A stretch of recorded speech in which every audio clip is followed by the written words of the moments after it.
الحمد لله نحمده ونستعينه ونستغفره ونؤمن به ونتوكل عليه ونعوذ بالله من شرور أنفسنا ومن سيئات أعمالنا من يهده الله فلا مضل له ومن يضلله فلا هادي له وأشهد أن لا إله إلا الله وحده لا شريك له وأشهد أن سيدنا محمدًا عبده ورسوله أما بعد أعوذ بالله من الشيطان الرجيم بسم الله الرحمن الرحيم إنا أرسلناك شاهدا ومبشرا ونذيرا قال الله تبارك وتعالى في مقام آخر محمد رسول الله والذين آمنوا معه أشداء على الكفار آمنت بالله صدق الله مولانا العظيم وصدق رسوله النبي الكريم ونحن على ذلك لمن الشاهدين والشاكرين والحمد لله رب العالمين.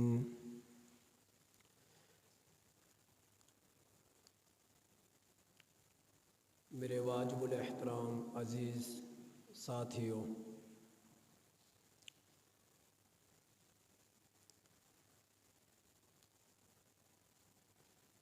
عرب میں ایک خاندان مشہور تھا جسے دنیا قریش کے نام سے جانتی ہے، اور قریش کی حکومت اور شرافت 10 قبائل میں منحصر ہوتی تھی. یعنی قریش کے 10 قبائل تھے کہ جن پر قریشیوں کی حکومت تھی.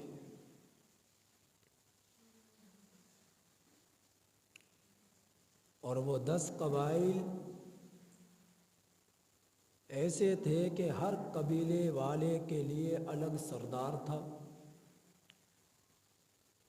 اور ہر قبیلے کی الگ الگ ذمہ داریاں تھیں جو بخوبی وہ نبھایا کرتے تھے اپنے اس زمانے میں.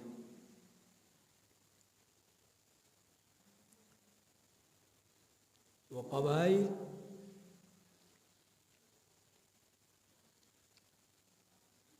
بنو نوفل، بنو تمیم، بنو اسد، بنو مخزوم، بنو عدی اور بنو ہاشم، اور اسی طرح پر بنو عبد الدرداء اور بنو سہم وغیرہ یہ قبائل تھے جو قریش کے تھے. ان قبائل میں ایک قبیلہ بنو تمیم کا، چونکہ ہر قبیلے والے کی الگ الگ ذمہ داریاں تھیں. کسی کی ذمہ داری یہ تھی کہ حاجیوں کو پانی پلانا، سقایا کا کام کیا کرتے، حاجیوں کو پانی پلایا کرتے. اور ایک قبیلے کی ذمہ داری یہ تھی کہ جو حاجی حج کرنے کے لیے آتا اس کے پاس توشہ نہ ہوتا، ضرورت کا سامان نہ ہوتا، تو وہ مہیا کریا کرتے تھے. اور ایک قبیلے کی ذمہ داری یہ تھی قتل و غارت ہو جاتے وہ ان کے فیصلہ کیا کرتے. اور ایک قبیلے کی ذمہ داری یہ تھی کہ وہ فال نکالا کرتے تھے، ان کے پاس تیر تھے، جاہلیت کا زمانہ تھا اسلام سے پہلے کا، کہ سفر کرنا نہیں کرنا، وہ تیر نکالا کرتے، کام کرنا نہیں کرنا، ہاں کا جواب آتا تو وہ کرتے، نہیں کا جواب آتا تو وہ نہیں کرتے۔ ان میں جو بنو تمیم کا قبیلہ تھا،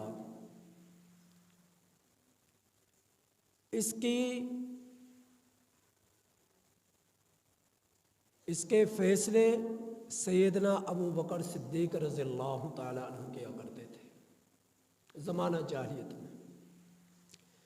اللہ جل جلالہ نے حضرت ابو بکر صدیق رضی اللہ تعالیٰ عنہ کو بڑا ہی رتبہ اور مقام عطا فرمایا ہے۔ سیدنا ابو بکر صدیق رضی اللہ تعالیٰ عنہ کے بارے میں حضرت علامہ جلال الدین سیوطی رحمۃ اللہ علیہ نے لکھا ہے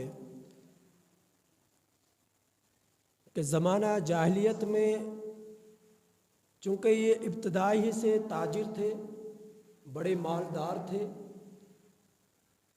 اور بڑی شرافت تھی عربوں میں ان کی، تو تجارت کیا کرتے تھے، تو تجارت کے سفر سے یہ جاہلیت کے زمانے میں آپ صلی اللہ علیہ وسلم کے زمانے سے پہلے، اسلام سے پہلے انہوں نے شام کا سفر کیا۔ دوران سفر انہوں نے ایک خواب دیکھا، اور اس خواب کا تذکرہ انہوں نے جو راہب تھا تو ان کے سامنے ذکر کیا،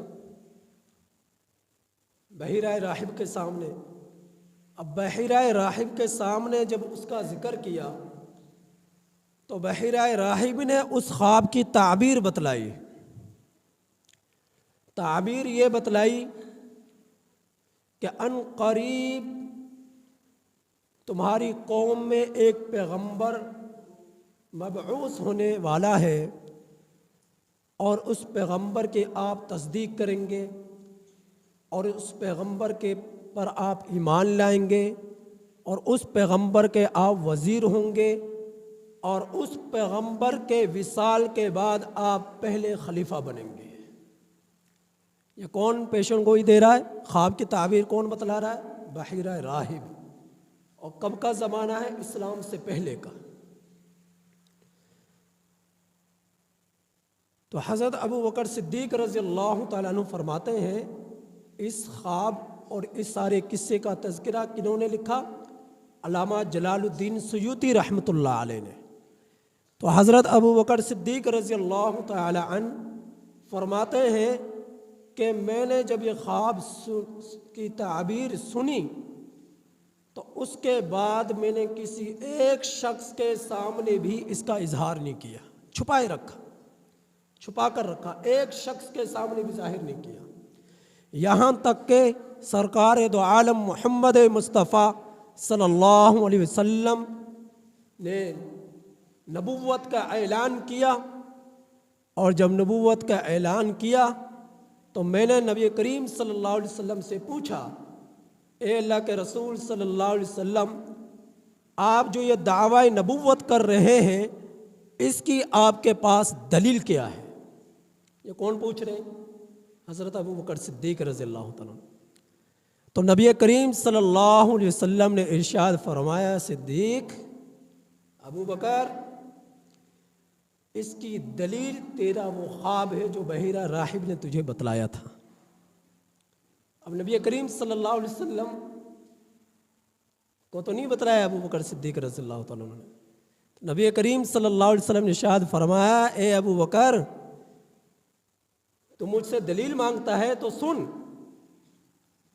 میری نبوت کی دلیل تیرا وہ خواب ہے جو تو نے دیکھا، اور بحیرہ راہب سے اس کی تعبیر پوچھی، اور اس نے تجھے تیرے خواب کی تعبیر بتلائی، اور تو نے آج تک کسی کے سامنے اسے بیان نہیں کیا۔ تو حضرت ابو بکر صدیق رضی اللہ تعالیٰ عنہ جوش میں آئے، خوشی میں آئے، اور نبی کریم صلی اللہ علیہ وسلم کے سینے سے جڑ گئے، معانقہ کیا، اور نبی کریم صلی اللہ علیہ وسلم کی پیشانی پر بوسہ دیا اور فوراً کلمہ پڑھ لیا۔ یہ تھے صدیق۔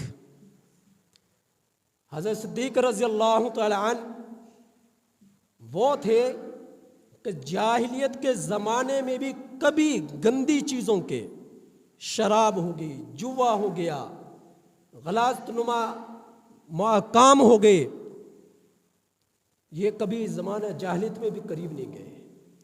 کسی نے پوچھا کہ اے ابو بکر کبھی آپ نے شراب پی ہے؟ تو حضرت ابو بکر صدیق رضی اللہ تعالیٰ عنہ نے فرمایا کہ میں شراب پینا تو دور کی بات کبھی قریب بھی نہیں گیا۔ کیوں؟ کہنے لگے کہ مجھے اس سے بدبو آتی ہے، مجھے اس سے نفرت ہے۔ تو زمانہ جاہلیت کے اندر ہی حضرت ابو بکر صدیق رضی اللہ تعالیٰ عنہ تمام خرافات اور برائیوں سے محفوظ تھے۔ جس وقت اللہ کے رسول صلی اللہ علیہ وسلم پر اسلام لائے تو قبول اسلام کے وقت آپ کے پاس 40,000 درہم آپ کے پاس مال تھا، 40,000 درہم کا۔ اور جس وقت وفات پائی اس وقت صدیق کے بدن پر سوائے ٹاٹ کے لباس کے کچھ نہ تھا، ٹاٹ کے لباس کے کچھ نہ تھا۔ یہ تھے صدیق رضی اللہ تعالی عنہ۔ حضرت ابو بکر صدیق رضی اللہ تعالی عنہ کی ذات غرامی وہ عظیم ہستی ہے کہ اللہ کی گواہی کس نے دی؟ نبی کریم صلی اللہ علیہ وسلم نے۔ اور نبی کا گواہ کون ہے؟ صدیق اکبر رضی اللہ تعالی عنہ۔ اگر نبی گواہی نہ دے تو اللہ کی ربوبیت کو کوئی نہ پہچان سکے، اور نبی کی گواہی صدیق نہ دے تو نبی کریم صلی اللہ علیہ وسلم کے مصطفی تک، عظمت تک کوئی نہ پہنچ سکے، اور جو صدیق کو نہ مانے وہ نبی تک نہیں پہنچ سکتا۔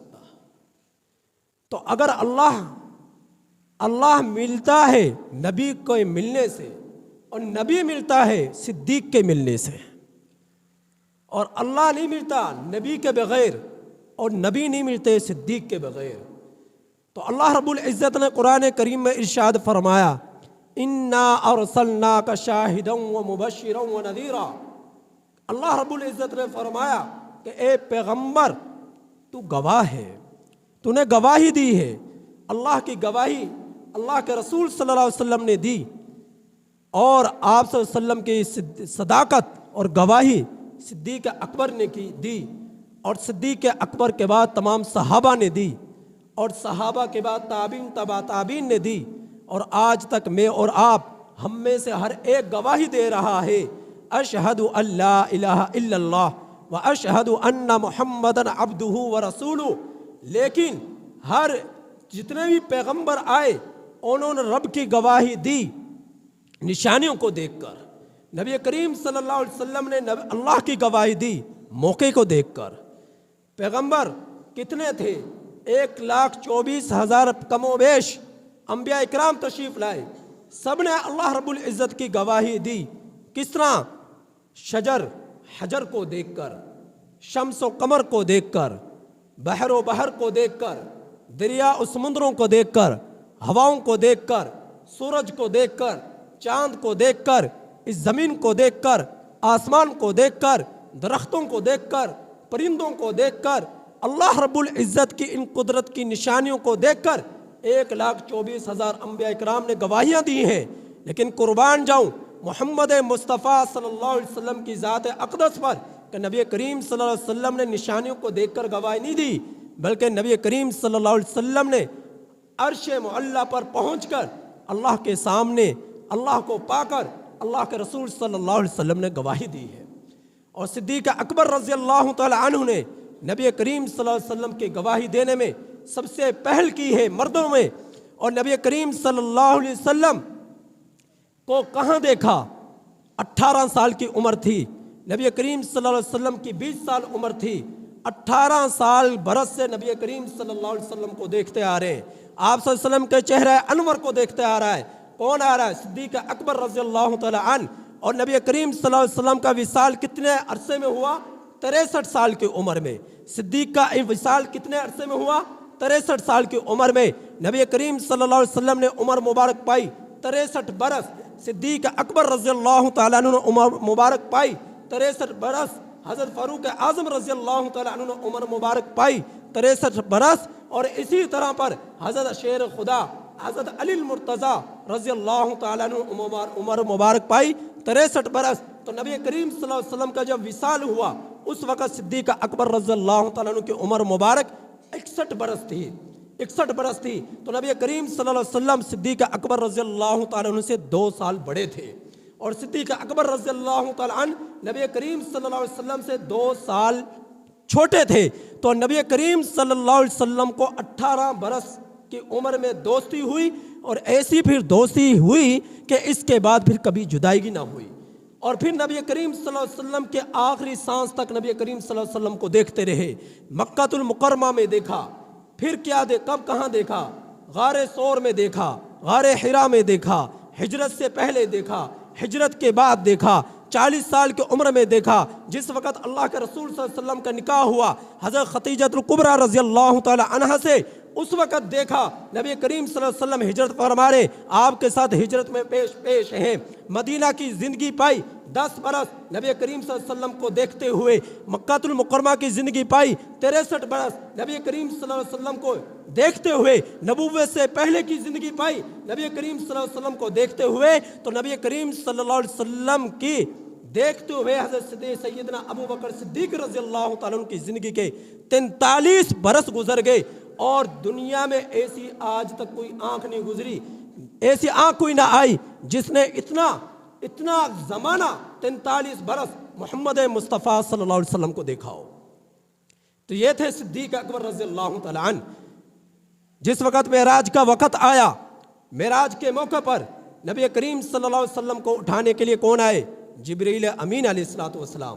آپ صلی اللہ علیہ وسلم سوئے ہوئے ہیں, جبریل امین علیہ الصلوۃ والسلام تشریف لائے اور آپ کو جگایا اور معراج کی خوشخبری دی اور براق لے کر آئے اور آپ کو سفر معراج پر لے جایا گیا. لیکن جس وقت ہجرت ہوئی اس وقت نبی کریم صلی اللہ علیہ وسلم صدیق اکبر رضی اللہ تعالیٰ عنہ کو جگانے کے لیے آتے ہیں, اٹھانے کے لیے آتے ہیں, بلانے کے لیے آتے ہیں. لیکن صدیق اکبر رضی اللہ تعالیٰ عنہ راتوں کو سویا نہیں کرتے تھے, انتظار میں تھے کہ کب اللہ کا محبوب آ جائے اور آ کر جو ہے ہجرت کا حکم دے اور ہم ہجرت کے لیے سفر کریں. تو صدیق اکبر رضی اللہ تعالیٰ عنہ جو ہے انتظار میں ہے. اور نبی کریم صلی اللہ علیہ وسلم آپ کے گھر پر تشریف لائے اور آپ کے دروازے پر دستخط دی اور اسی وقت فوراً صدیق اکبر رضی اللہ تعالیٰ نے جواب دیا. اور اس وقت فوراً جب ہجرت کی خوشخبری سنائی تو حضرت صدیق اکبر رضی اللہ تعالیٰ تو پہلے ہی منتظر تھے, چلنے کے لیے تیار ہو گئے. اور اس وقت صدیق اکبر رضی اللہ تعالیٰ کے پاس کتنا مال تھا؟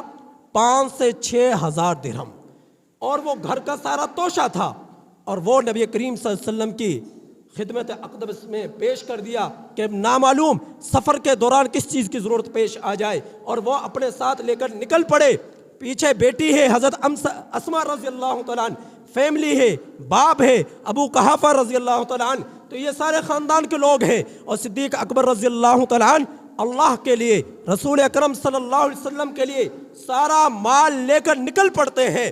اور یہ ادھر سے نکلتے ہیں, پیچھے سے آپ کے جو والد تھے حضرت ابو قحافہ رضی اللہ تعالیٰ عنہ جو بعد میں مسلمان ہو چکے تھے, اس وقت مسلمان نہیں ہوئے تھے, نابینا ہو چکے تھے. جب صدیق اکبر رضی اللہ تعالیٰ عنہ راتوں رات نکل گئے, پیچھے جب انہیں پتہ چلا تو آئے اور بیٹی سے پوچھا, پوتی سے پوچھا حضرت اسما سے کہ بیٹی لگتا ہے کہ ابا اپنے جس طرح گھر چھوڑ کر یہاں سے ایک طویل سفر کے لیے نکل پڑا, محسوس یہ ہوتا ہے تمہارے لیے کچھ کھانے پینے کے لیے بھی نہیں چھوڑ کر گیا, تمہارے لیے کوئی ضرورت کی چیز بھی نہیں چھوڑ کر گیا. محسوس یہ ہوتا ہے کتنا بڑا ظلم کر گیا ہے. تو حضرت اسما رضی اللہ تعالیٰ عنہ نے فرمایا نہیں دادا حضور ایسی بات نہیں ہے, چھوڑ کر گئے. کیا کیا؟ انہوں نے ایک تھیلی پکڑی اور تھیلی کے اندر کچھ جو ہے پتھر کی ٹکڑیاں پکڑی اور اس تھیلی میں ڈالی اور ڈال کے جو ہے کیونکہ نابینا تھے دیکھ سکتے نہیں تھے, ان کے سامنے پیش کر دی تھیلی کہ دادا جان یہ دیکھیے. ابا جان چھوڑ کر گئے تاکہ دادا جان کا دل نہ دکھے. تو فرمایا ہاتھ پھیرا, تھیلی کو پکڑا تو کہا کہ واقعتاً کچھ نہ کچھ چلو چھوڑ کر گئے ہیں، آپ لوگوں کو یوں ہی نہیں چھوڑ کر چلے گئے، کچھ نہ کچھ دے کر گئے ہیں، تو ان کو کچھ تسلی ہوئی۔ تو یہ تھے صدیق اکبر رضی اللہ تعالیٰ عنہ کہ قبول اسلام کرتے ہیں تو اس وقت 40,000 درہم 1,00,000 کی صورت میں ان کے پاس آج کے دور کے اعتبار سے آمدنی تھی، وہ سارا کچھ نبی کے قدموں میں لا کر رکھ دیا۔ اور جب ہجرت کا وقت آیا اس وقت 5-6 ہزار درہم تھے، وہ بھی نبی کریم صلی اللہ علیہ وسلم کے ساتھ لے کر نکل پڑے۔ اور پھر کیا ہوا، براق پر سوار ہو کر معراج پر تشریف لے گئے، لیکن جب غار ثور کی طرف روانہ ہوتے ہیں، نبی کریم صلی اللہ علیہ وسلم کی سواری کون بنتی ہے؟ صدیق اکبر رضی اللہ تعالیٰ عنہ۔ چھوٹے ہیں، نبی کریم صلی اللہ علیہ وسلم عمر میں بڑے ہیں، اور پھر صدیق اکبر رضی اللہ تعالیٰ عنہ نبی کریم صلی اللہ علیہ وسلم کو دیکھا کہ چل رہے، پہاڑ کی بلندی ہے، کئی ہزار فٹ کے حساب سے اب چلنا دشوار ہو رہا ہے، پاؤں پر مبارک پر سوزش آ گئی ہے، تو آپ کو اپنی پیٹھ پر سوار کر لیا۔ ایسا نہیں کہ ان کے آپ صلی اللہ علیہ وسلم کے لیے اونٹنی منگوائی، کوئی جانور منگوایا، نہیں، یہ گوارا نہ کیا، اور یہ خوش نصیبی اپنے لیے سعادت سمجھا کہ نبی کریم صلی اللہ علیہ وسلم میری پشت پر سوار ہوں گے، اور پشت پر سوار کر کر کئی ہزار فٹ بلندی پر نبی کریم صلی اللہ علیہ وسلم کو غار ثور تک لے کر گئے، اور پھر وہاں پر جو سوراخ تھے کپڑا کرتا پھاڑ کر ان سوراخوں کو بند کیا، اور نبی کریم صلی اللہ علیہ وسلم کو اپنی گود میں سلایا، اور وہاں پر ایک سوراخ بچا، سانپ نے ڈسا، پھر بھی نبی کریم صلی اللہ علیہ وسلم کو جگایا نہیں، آنکھوں سے آنسو نکل پڑے اور نبی کریم صلی اللہ علیہ وسلم پر گرے، تو آپ صلی اللہ علیہ وسلم کی آنکھیں کھلی، آپ صلی اللہ علیہ وسلم کو پتہ چلا کہ سانپ نے ڈسا ہے۔ نبی کریم صلی اللہ علیہ وسلم نے اپنا لعاب دہن حضرت صدیق اکبر رضی اللہ عنہ کے قدمین پر لگائے، اور لگایا تو اس وقت اللہ رب العزت نے زہر کا اثر ختم کر دیا۔ تو نبی کریم صلی اللہ علیہ وسلم دنیا سے پردہ فرما گئے، 63 برس عمر تھی، اور جو ہے مؤخرین لکھتے ہیں کہ نبی کریم صلی اللہ علیہ وسلم جب وصال فرمایا تو شہید ہو کر دنیا سے رخصت ہوئے، شہادت کے مرتبے پر قائم ہوئے۔ اور شہادت کس طرح ہوئی؟ نبی کریم صلی اللہ علیہ وسلم کو ایک یہودیہ نے زہر دیا، اور اس زہر کا اثر 63 سال کی عمر میں جو ہے غالب آ گیا، اور اسی اثر کی بنا پر نبی کریم صلی اللہ علیہ وسلم دنیا سے پردہ فرما گئے۔ تو صدیق اکبر رضی اللہ تعالیٰ عنہ کو بھی زہر دیا گیا، صدیق اکبر رضی اللہ تعالیٰ عنہ کو بھی زہر دیا گیا۔ نبی کریم صلی اللہ علیہ وسلم اپنی حیات میں صدیق اکبر رضی اللہ تعالیٰ عنہ کے لیے حکم فرماتے ہیں کہ کیا فرماتے ہیں؟ فَلْيُصَلِّ، چاہیے کہ ابو بکر جو ہے نماز پڑھائے لوگوں کو۔ تو حضرت عائشہ صدیقہ رضی اللہ تعالیٰ فرمانے لگی، اے اللہ کے رسول صلی اللہ علیہ وسلم، ابا جان بیمار ہیں، ابا جان جو ہے بیمار ہیں، ابا جان بیمار ہیں، ان ابی قد سقیم، وہ بیمار ہیں، نماز پڑھنے سے مشکل ہوگی۔ تو نبی کریم صلی اللہ علیہ وسلم نے ارشاد فرمایا، عائشہ میں کیا کروں؟ اللہ رب العزت نے حکم ہی یہ دیا ہے کہ صدیق کو مصلی پر کھڑا کیا جائے، اور وہ مصلی پر کھڑا ہو کر نماز پڑھائے۔ نبی کریم صلی اللہ علیہ وسلم کی موجودگی میں حضرت صدیق اکبر رضی اللہ تعالیٰ عنہ تقریباً 29 نمازیں پڑھائی ہیں، 29 نمازیں پڑھائی ہیں صدیق اکبر رضی اللہ تعالیٰ عنہ نے۔ تو کیا وجہ بنی؟ وصال کی دنیا سے پردہ فرمائے جانے کی زہر کا اثر دیا کس نے؟ یہودیہ نے۔ صدیق اکبر رضی اللہ تعالیٰ عنہ شہید ہوئے، زہر کس نے دیا؟ یہودیہ نے۔ اور زہر کس میں دیا گیا؟ کھانے میں۔ نبی کریم صلی اللہ علیہ وسلم کو کس میں زہر دیا گیا؟ کھانے میں، گوشت میں۔ صدیق اکبر رضی اللہ تعالیٰ عنہ کو زہر دیا گیا گوشت میں، کھانے میں۔ تو صدیق اکبر رضی اللہ تعالیٰ عنہ بے شمار واقعات کے اندر مماثلت رکھتے ہیں نبی کریم صلی اللہ علیہ وسلم کی ذات اقدس کے ساتھ۔ اور جس وقت خلیفہ بنے ہیں، یہ پہلے خلیفہ ہیں، لیکن خلافت کی بھی مثال دیکھیے، عجیب و غریب وہ خلیفے تھے، وہ بادشاہ تھے، حقیقی بادشاہتیں تو انہوں نے کی۔ کیا دیکھا؟ حضرت عمر فاروق رضی اللہ عنہ کو معمول تھا کہ صدیق اکبر رضی اللہ عنہ کے پاس ملنے کے لیے آ جایا کرتے تھے، ملاقات کے لیے آ جایا کرتے تھے۔ تو کیا فرمایا لکھتے ہیں، فرمایا کہ ایک مرتبہ تشریف لائے اور آ کر زیارت کی، ملاقات کی۔ تو ملاقات کے وقت دیکھا ایک کتاب ہے، اس کے اندر نام لکھے ہوئے کچھ لوگوں کے، بیواؤں کے، متعلقہ عورتوں کے، یتیم بچوں کے، کہ فلاں بچہ یتیم ہے اس کی فلاں کفالت کر رہا ہے، فلاں عورت بیوہ ہے اس کی فلاں کفالت کر رہا ہے، فلاں محتاج ہے، فقیر ہے، مسکین ہے، اس کی فلاں شخص جو ہے کفالت کر رہا ہے۔ لیکن دیکھا ایک بیوہ عورت کا نام لکھا ہے، اس کا ایڈریس لکھا ہے، لیکن اس کے بارے میں یہی نہیں لکھا کہ اس کی خدمت کون کر رہا ہے، اس کا خدمت کون کر رہا ہے، اور اس کا نہ اس خدمت کرنے والے کا نام، اور خدمت کس چیز کی جا رہی ہے، نہ ان اشیاء چیزوں کا نام۔ تو فاروق اعظم رضی اللہ تعالیٰ عنہ نے جب اس چیز کو دیکھا تو انہوں نے اپنے دل میں تہیہ کر لیا کہ اس بیوہ عورت کی میں جا کر خدمت کروں گا، اس بیوہ عورت کی میں جا کر خدمت کروں گا۔ تو فاروق اعظم رضی اللہ تعالیٰ عنہ اگلے دن فجر کی نماز پڑھتے ہیں، فجر کی نماز پڑھنے کے بعد اس بیوہ خاتون کے پاس جاتے ہیں، دستخط دیتے ہیں اور کہتے ہیں کہ میں خدمت کے لیے حاضر ہوا ہوں۔ اماں جان کے اندر سے آواز آئی کہ خدمت کرنے والا خدمت کر کر چلا گیا ہے، تو آپ تاخیر سے آئے، جس نے کرنی تھی وہ کر کر چلا گیا۔ تو کہا اچھا کل میں نماز سے پہلے آؤں گا۔ اگلے دن نماز سے پہلے آئے، پھر دستخط دی، پوچھا کہ خدمت، بتلایا کہ میں خدمت کرنے کے لیے آیا ہوں۔ تو وہ عورت کہنے لگی آپ جو ہے خدمت کے لیے آئے، خدمت کرنے والا تو خدمت کر کر چلا گیا۔ وہ بھی فاروق اعظم تھے، وہ بھی خلیفہ ثانی تھے۔ وہ فرمانے لگے انہوں نے عزم کر لیا میں دیکھوں گا یہ شخص ہے کون جو خدمت کر کر چلا جاتا ہے رات کی تاریکی میں۔ اگلے دن وہ آئے، تہجد کی نماز پڑھی، تہجد کی نماز پڑھ کر راستے میں بیٹھ گئے، دیکھا رات کے اندھیرے کے اندر ایک شخص آہستہ آہستہ قدموں کو رکھتے ہوئے آ رہا ہے۔ فاروق اعظم رضی اللہ تعالیٰ عنہ جب غور سے دیکھا تو وہ صدیق اکبر رضی اللہ تعالیٰ عنہ تھے۔ پوچھا کون ہے؟ خود ہی جواب دیا میں صدیق ہوں، انا صدیق اکبر، خلیفہ مسلمانوں کا، امت المسلمین کا۔ تو صدیق فاروق اعظم رضی اللہ تعالیٰ عنہ فرمانے لگے کہ اس وقت کہاں؟ فرمانے لگے خدمت کے لیے۔ فرمانے لگے جوتے پاؤں میں نہیں ہے، کیوں نہیں پہنے؟ صدیق اکبر رضی اللہ تعالیٰ فرمانے لگے جوتے پہنتا مسلمان سو رہے، جوتے پہن کر آتا، لوگ آواز سنتے اور آواز کے ذریعے سے لوگوں کی نیندیں خراب ہو سکتی تھی، تو میں نے جوتے پہننے گوارا نہیں کیے کہ جوتے پہنوں گا آواز آئے گی، آواز سے لوگوں کی نیندیں خراب ہوں گی، تو اس وجہ سے جوتے نہیں پہنے۔ فرمایا کہاں جا رہے ہو؟ کہنے لگے کہ خدمت کے لیے جا رہا ہوں۔ جب آپ جو خدمت کے لیے گئے اور وہاں پر پہنچے تو وہاں پر کیا کر رہے ہیں؟ خدمت جھاڑو دے رہے، وہاں پر خدمت کیا کریں؟ پانی گرم کریں، وہاں خدمت کیا کریں؟ ان کے لیے کھانا بنا رہے۔ تو اس کی ضرورت کی جو بھی چیزیں وہ کون کر رہا ہے؟ خلیفہ کر رہا ہے۔ تو حضرت فاروق اعظم رضی اللہ تعالیٰ عنہ بھی خلیفہ ثانی بنے، ان کے جذبات کیا ہیں؟ صدیق اکبر کے جذبات کیا ہیں؟ اور آج ہمارے جذبات کیا ہیں؟ سوچنے کی بات یہ ہے، دین کے لیے صدیق اکبر رضی اللہ تعالیٰ عنہ نے اپنا تن من دھن، یہ ایک جملہ ہے، یہ سارا کچھ قربان کر دیا۔ ہم دین کے لیے کیا کرتے ہیں؟ صدیق اکبر رضی اللہ تعالیٰ عنہ جس وقت ٹاٹ کا لباس پہنا تھا اس وقت جبریل امین آئے اور آپ صلی اللہ علیہ وسلم کو آ کر فرمایا صدیق کو میرا سلام دو۔ صدیق کو اللہ سلام دے رہا ہے، صدیق کو اللہ سلام دے رہا ہے۔ فرمانا کون دے رہا ہے؟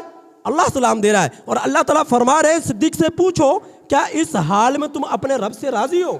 فقیری کے حالت میں تم اپنے رب سے راضی ہو؟ تو حضرت صدیق اکبر رضی اللہ تعالیٰ عنہ کی آنکھوں سے آنسو جاری ہو گئے اور فرمان لگے قربان جاؤں اللہ کی ذات پر، قربان جاؤں اپنے پیغمبر پر کہ میں اللہ سے راضی نہ ہوں۔ فرمایا کہ اگر میرے تن سے، میرے بدن سے لباس اتار لیا جائے اور میری چمڑی کے ذریعے سے میرے بدن کو جو ہے پرودا جائے تو فرمایا کہ اس وقت بھی میں اپنے رب سے راضی ہوں۔ تو یہ تھے صدیق۔ اللہ رب العزت سے دعا ہے کہ اللہ تعالی ہم میں سے ہر ایک کے لیے صحابہ اکرام کا عشق عطا فرمائے اور ان کی اتباع نصیب فرمائے۔ وآخر دعوانا ان الحمد للہ رب العالمین۔